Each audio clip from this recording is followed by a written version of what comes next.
സുവർണ കഥകളിലേക്ക് സ്വാഗതം.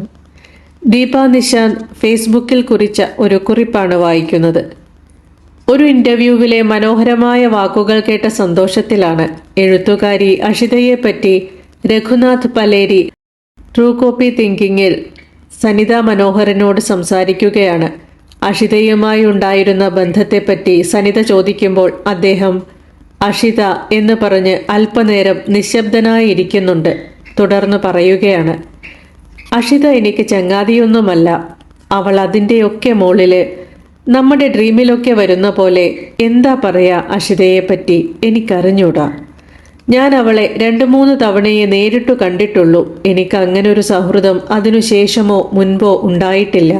അഷിത എനിക്ക് അനിയത്തിയോ കാമുകിയോ അമ്മയോ ഒന്നുമല്ല. അഷിത ഒരു സാന്നിധ്യമായിരുന്നു എൻ്റെ ജീവിതത്തിൽ. ഒരു സ്ത്രീയെക്കുറിച്ചാണ് ഞാൻ പറയുന്നത്. ഒരു മരത്തിൻ്റെ ചോട്ടില് നമ്മൾ പോയി നിൽക്കില്ലേ, അല്ലെങ്കിൽ കടലിലേക്ക് കുറേ നേരം നോക്കി നിൽക്കുമ്പോൾ അങ്ങനത്തെ ഒരു ഫീല്, ഒരു സാന്നിധ്യം.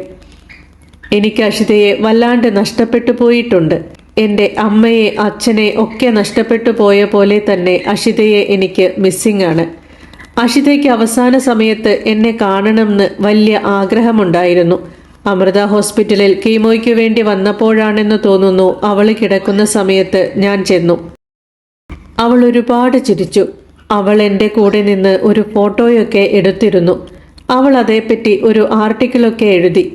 ആർട്ടിക്കിൾ എഴുതേണ്ട ആവശ്യമില്ലായിരുന്നു വാസ്തവത്തിൽ. അവൾ എന്തോ സന്തോഷം കൊണ്ട് എഴുതിയതാണ്. എനിക്ക് മറക്കാൻ പറ്റാത്തത് അവളെ ഞാൻ കാണാൻ പോയി അവസാനം തൃശ്ശൂര് വീട്ടില്. അന്ന് ഉമ, മോളുണ്ട്, രാമൻകുട്ടി, അവളുടെ ഹസ്ബൻഡുണ്ട്. അതുവരെ വീട്ടിൽ നിന്ന് പുറത്തിറങ്ങാത്ത അഷിത ഞാൻ ഇറങ്ങാൻ നേരത്ത് പുറത്തിറങ്ങി.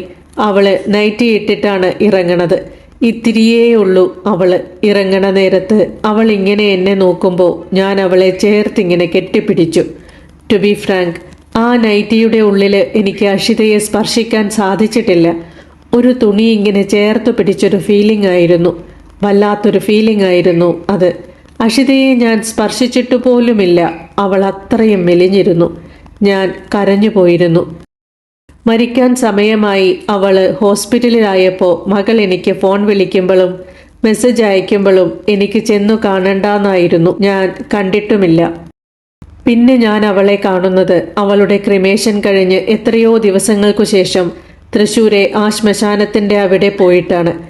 അവളെ ദഹിപ്പിച്ച അവിടെ പോയിട്ട് ആ ചേംബറിൻ്റെ അടുത്തു പോയി ഞാൻ നിന്നു. അതിനകത്ത് ആരോ ഉണ്ട്.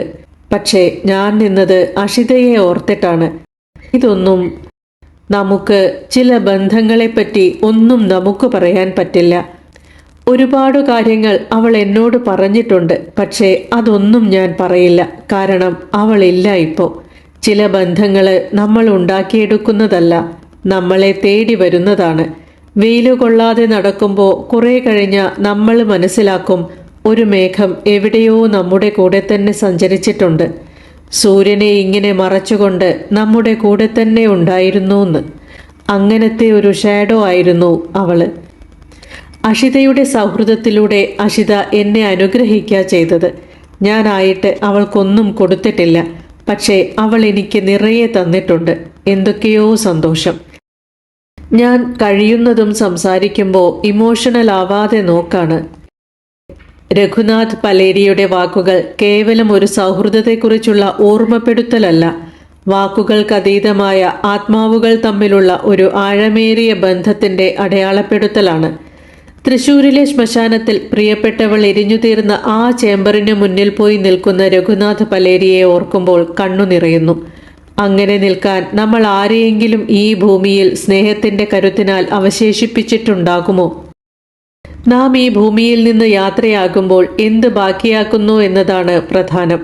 കരയാതിരിക്കാൻ ശ്രമിച്ചുകൊണ്ട് രഘുനാഥ് പലേരി അഷിതയെ ഓർക്കുമ്പോൾ അവിടെ അഷിത എന്ന എഴുത്തുകാരിക്കൊപ്പം വ്യക്തിയും വിജയിക്കുന്നുണ്ട്. നാം മരിച്ചു കഴിഞ്ഞ് മറ്റൊരാളുടെ കണ്ണിൽ ഈറൻ അണിയിക്കാൻ നമ്മുടെ ഓർമ്മകൾക്ക് കഴിയുന്നുണ്ടെങ്കിൽ നാം ഈ ഭൂമിയിൽ അർത്ഥവത്തായി ജീവിച്ചു എന്ന് കരുതാം. ഒരാൾ ഇത്രയും ഇമോഷണലായി അവരെക്കുറിച്ച് സംസാരിക്കണമെങ്കിൽ അഷിത നൽകിയ ആ സൗഹൃദത്തിൻ്റെ ആഴം എത്രയായിരിക്കും?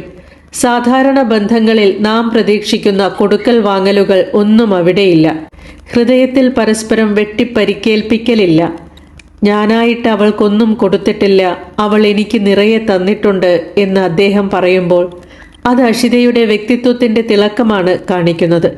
മറ്റുള്ളവർക്ക് സന്തോഷം നൽകുക എന്നത് ഒരു നിയോഗം പോലെ അവർ കൊണ്ടു നടന്നു. ശരീരം മെലിഞ്ഞില്ലാതാകുമ്പോഴും ഒടുവിൽ ദഹിപ്പിച്ചു ചാരമായി മാറുമ്പോഴും ആ സ്നേഹം ബാക്കിയാകുന്നത് അത് നിരുപാധികമായതുകൊണ്ടാണ്. അക്കിത്തത്തെ ഓർമ്മ വരുന്നു. നിരുപാധികമാം സ്നേഹം ബലമായി വരും ക്രമാൽ, ഇതാണഴകിതേ സത്യം, ഇതു ശീലിക്കിൽ ധർമ്മവും.